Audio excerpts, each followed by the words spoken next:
এই ধোয়া ওঠা গরম কেকটা আমি কিভাবে ডেকোরেশন করলাম সেটাই আজকে আমি আপনাদের সাথে শেয়ার করব। হ্যালো এভরিওয়ান, আসসালামু আলাইকুম। আমি সীমা হোসেন, প্রতিদিনের মতো আজকেও চলে এসেছি একটি কেক রিলেটেড ভিডিও নিয়ে।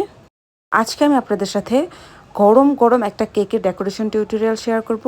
আসলে কেকটা গরম গরম কাটার এবং ডেকোরেশন করার পিছনে একটা কারণ রয়েছে, কারণ আমার হাতে খুব বেশি সময় ছিল না কেকটা ডেকোরেশন করার মতো। আমার যেহেতু মেয়েকে নিয়ে শিল্পকলায় যেতে হবে, তাই আমি খুব দ্রুতই কেকটাকে ডেকোরেশন করে তারপর আমি শিল্পকলায় গিয়েছিলাম।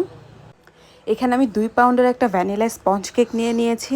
আর আপনারা ভিডিওতে দেখেই বুঝতে পারছেন যে কেকটা থেকে কি পরিমাণ ধোঁয়া উঠতেছে। তার মানে কেকটা আমি চুলা থেকে নামিয়ে সাথে সাথেই কাটা শুরু করে দিয়েছি। আপনারা যারা নতুন আছেন তারা কখনো এই কাজটা করবেন না, অবশ্যই কেকটা ঠান্ডা করে তারপর কাটবেন। যেহেতু আমাদের অভ্যাস আছে আমরা এটা করতে পারি, কিন্তু আপনারা চেষ্টা করবেন যে কেকটাকে ঠান্ডা করে তারপর স্লাইস করার জন্য, তাহলে আপনাদের কেকের স্লাইসগুলো সুন্দর হবে। এরপরে আমি 8 ইঞ্চি একটা কেকের জন্য